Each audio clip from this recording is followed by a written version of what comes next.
I stood in the doorway of our new home, the home that Richard and I had dreamt of for years.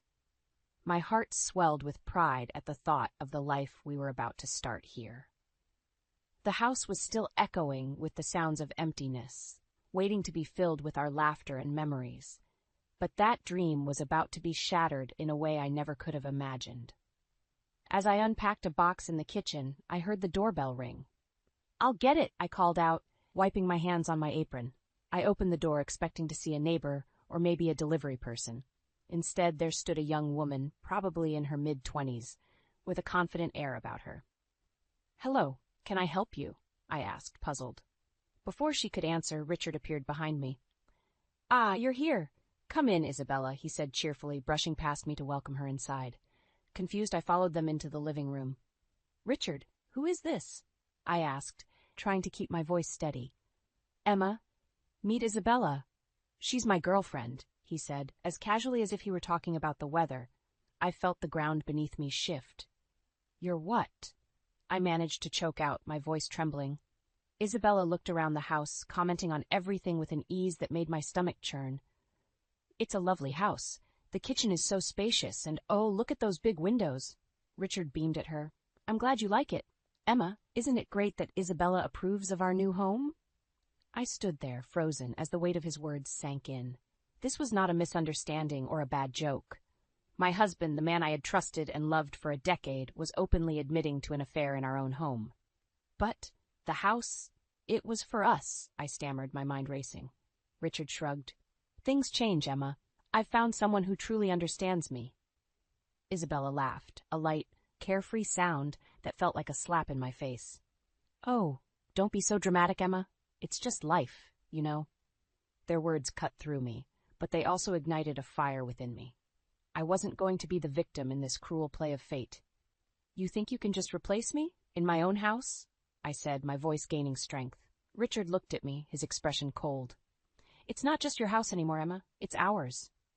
I knew then that this was not the end of my story. It was the beginning of a battle for my dignity, my home, and my future. A battle I was determined to win.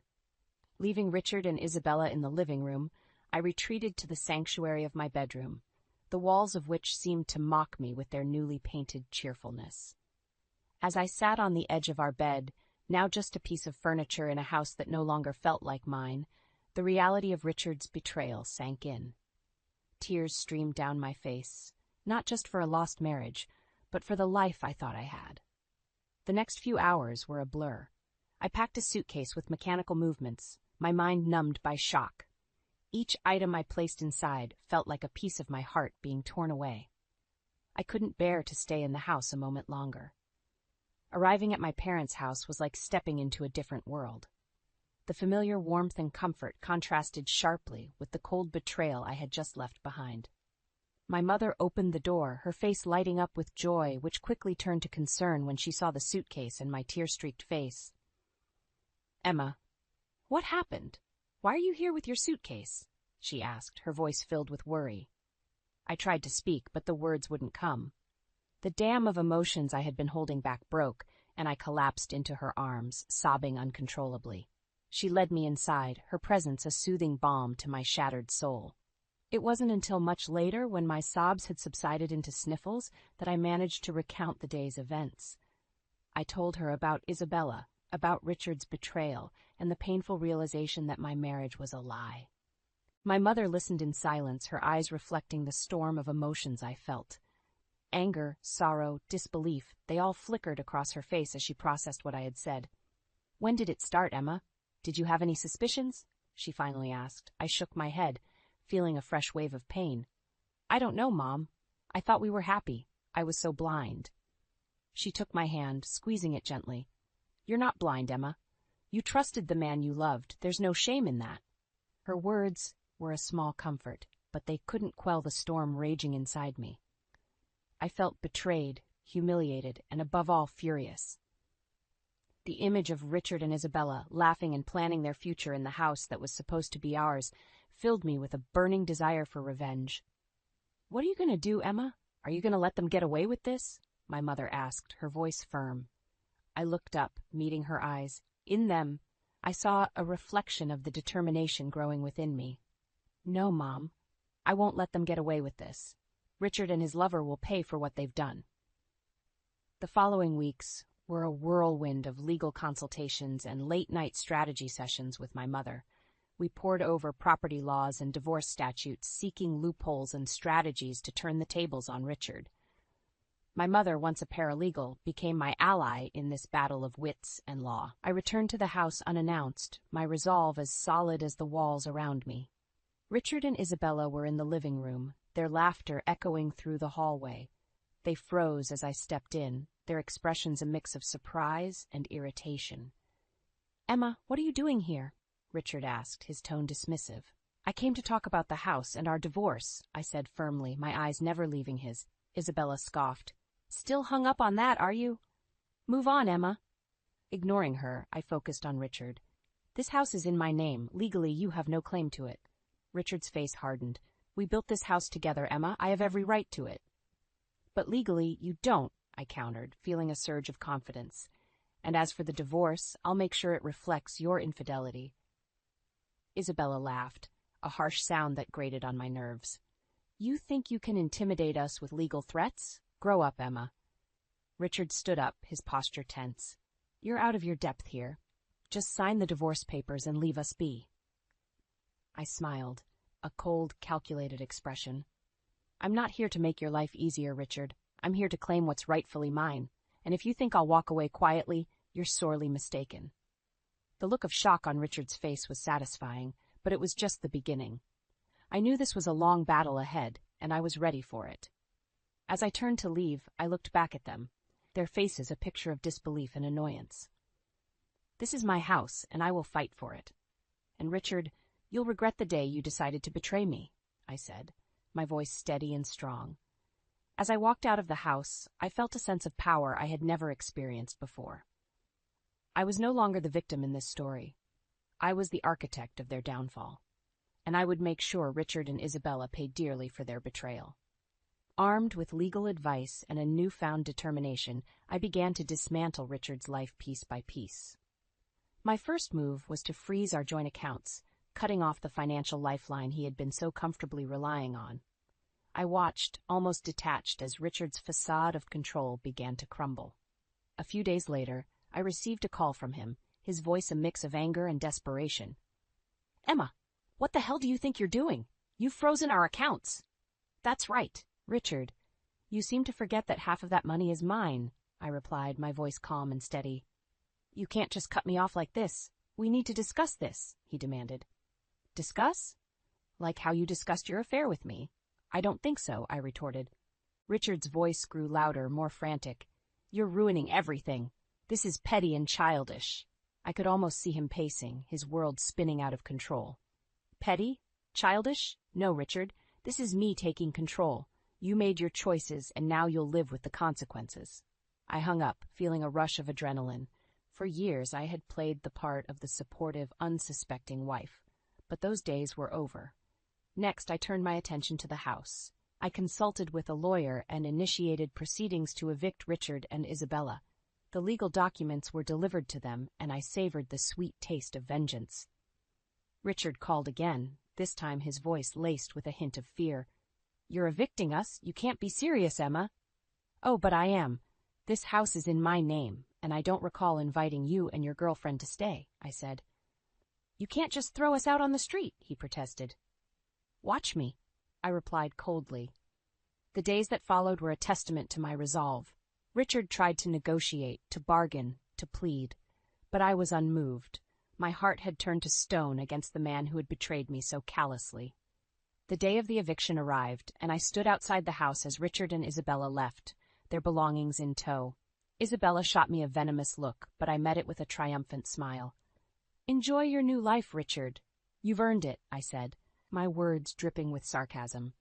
As they drove away, I stepped into the house, now empty of their presence. It was a hollow victory, but a victory nonetheless. I had taken back control of my life, and it was just the beginning. Richard and Isabella had underestimated me, and they were now paying the price. With Richard and Isabella out of the house, I focused on the next phase of my plan. I started by changing the locks and installing a new security system, erasing every trace of Richard from what was once our shared space. The house, which had been a symbol of our life together, was now solely under my control. My lawyer and I then began the process of negotiating the divorce settlement. I insisted on a meeting with Richard, wanting to see the impact of my actions face to face. The day of the meeting, I arrived early, composed and ready. Richard walked in, a shadow of his former confident self. His eyes met mine, and for a moment I saw a flicker of the man I had once loved, but it vanished as quickly as it appeared, replaced by bitterness and resentment. "Emma, let's be reasonable about this," he started, his voice strained. "Reasonable? Like how you were reasonable when you brought your lover into our home." I countered sharply. He shifted uncomfortably. "That was a mistake, I know, but we can still settle this amicably." I leaned forward, my gaze unwavering. "Amicable is off the table, Richard. You lost that option when you decided to betray me." The negotiations were tense, with Richard trying to salvage whatever he could. But I was unyielding. In the end, we reached a settlement heavily in my favor. Richard would have to liquidate most of his assets to meet the terms. As he signed the papers, his hand trembling slightly, I felt a sense of satisfaction. This was more than just a legal victory. It was a moral one. After the meeting, I received a call from Isabella. Her voice was high-pitched and frantic. "Emma, you can't do this to us. You're destroying our lives," she cried. I replied coldly, "Your comfort was never my concern, Isabella. You and Richard made your bed. Now you get to lie in it." "But we have nothing now. How could you be so heartless?" she wailed. "Heartless? You expect sympathy from me? I'm giving you exactly what you deserve," I said, hanging up the phone. In the weeks that followed, I watched as Richard's life unraveled. His financial woes, compounded by the divorce settlement, left him struggling to keep afloat. Isabella, once so confident and carefree, became a frequent figure in heated arguments outside my lawyer's office. I had taken back control, not just of my home, but of my life. Richard and Isabella were now mere players in a game they had no hope of winning. The tides had turned, and I was the one setting the course. The months following the divorce were a testament to the change in our fortunes. I rebuilt my life, slowly filling the empty spaces in the house with new memories, while Richard's world seemed to crumble around him. One day, I received an unexpected visit from Richard. He looked disheveled, a far cry from the confident man he once was. His eyes had a desperate look as he stood on my doorstep. "Emma, please, we need to talk," he pleaded. I crossed my arms, blocking the doorway. "What is there to talk about, Richard?" "It's about the settlement. I can't afford it. I'm drowning in debt," he said, his voice breaking. I felt a pang of something that might have been pity, but it was quickly overshadowed by the memory of his betrayal. "That's not my problem, Richard. You should have thought about that before." He took a step closer, desperation etching his features. "I was wrong, Emma. I know that now. But this is too much. I can't survive like this." I looked at him, the man who had once meant the world to me, now reduced to a shell of his former self. "Survive? Like I had to when you shattered my world? You're just tasting a bit of your own medicine, Richard." Richard's face twisted in a mix of anger and sorrow. "Is this what you wanted, Emma? To see me destroyed?" "This is what justice looks like, Richard. You made your choices, and now you're living with the consequences," I replied. He stared at me, the realization dawning on him that there was no sympathy to be found here. With a defeated look, he turned and walked away, his shoulders slumped. As I closed the door, I realized that the satisfaction I had expected to feel was muted. Watching Richard's downfall was a hollow victory. It didn't bring back the years of trust and love that had been lost, nor did it erase the pain of betrayal, but it was a necessary closure. I had stood up for myself, fought back against injustice, and reclaimed my life. It was time to move on, to leave the past and its pain behind. In the quiet of my home, I knew that the battle was over. I had won, not just against Richard, but against the helplessness that had once threatened to engulf me. It was a victory, not of revenge, but of resilience and renewal. The final act of my retribution came unexpectedly. Richard, now a shadow of his former self, reached out to me again, but this time it was different. He needed my help. We met at a coffee shop, a neutral ground far from the memories of our shared past. Richard was late, and when he arrived, he looked more haggard than ever. "Emma, I'm in trouble," he said without preamble, his voice laden with a fatigue I hadn't heard before. I raised an eyebrow, sipping my coffee. "Trouble? What kind of trouble?" It's Isabella. She's pregnant," he confessed, avoiding my gaze. The news didn't surprise me as much as his reaction to it. "And how is that my problem, Richard?" He swallowed hard, the lines on his face deepening. "It's not just that she's pregnant. She's demanding money, a lot of it. She says if I don't pay, she'll make sure I never see the child." I listened, my expression unreadable. "So the woman you left me for is now blackmailing you? How poetic."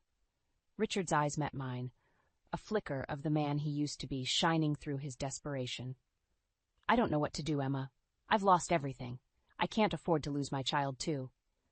There was a time when his plea would have tugged at my heartstrings, but that time was long gone. "You expect sympathy from me, after everything you've done?" "No, not sympathy. Help.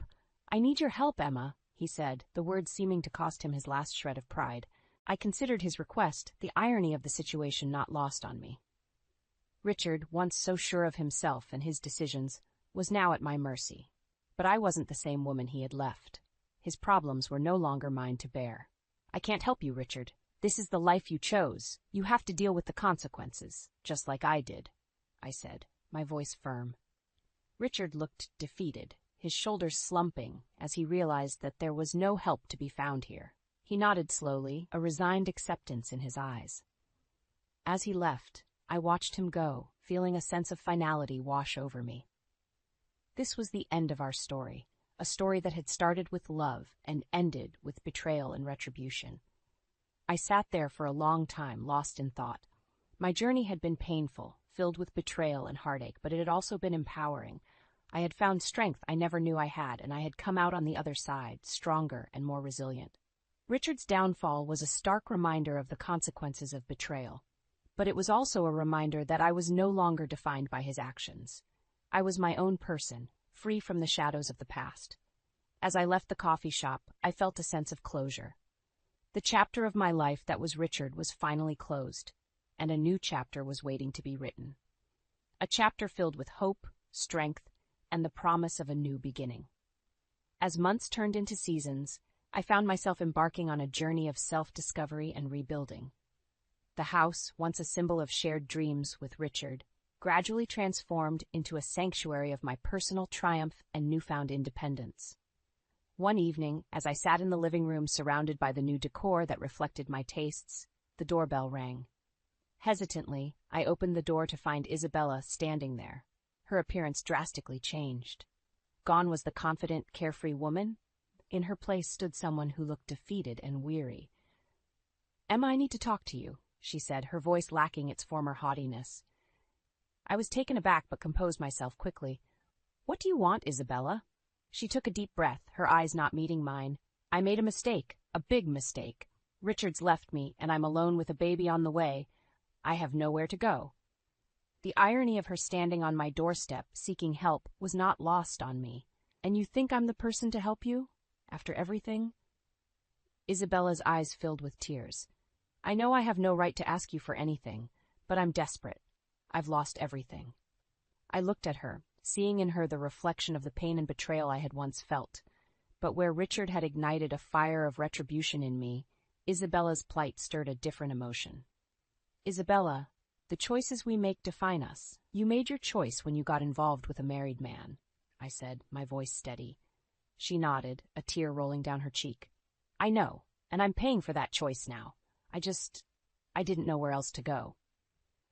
I sighed, feeling a sense of closure and compassion that surprised me. "I can't change the past, Isabella, nor can I forget it, but I believe in second chances. I'll help you, but not because of Richard or our past. I'm doing this for your child, who shouldn't suffer for our mistakes." Isabella looked up, a glimmer of hope in her eyes. "Thank you, Emma. I don't know how to repay you."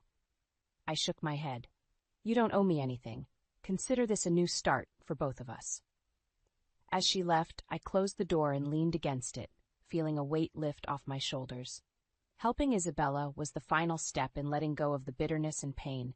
It was a gesture not of forgiveness but of release. Standing in my home, I realized that I had not only survived the storm but emerged stronger. I had faced betrayal, fought for justice, and found a way to move forward with grace and dignity. I walked to the window, looking out at the night sky. The stars seemed to shine a little brighter, and I felt a sense of peace. The chapter of revenge had closed, and a new chapter of hope and resilience had begun. In that moment, I knew that no matter what the future held, I was ready for it. I had reclaimed my life, my home, and my identity. And with that knowledge, I stepped into the future, unburdened and free.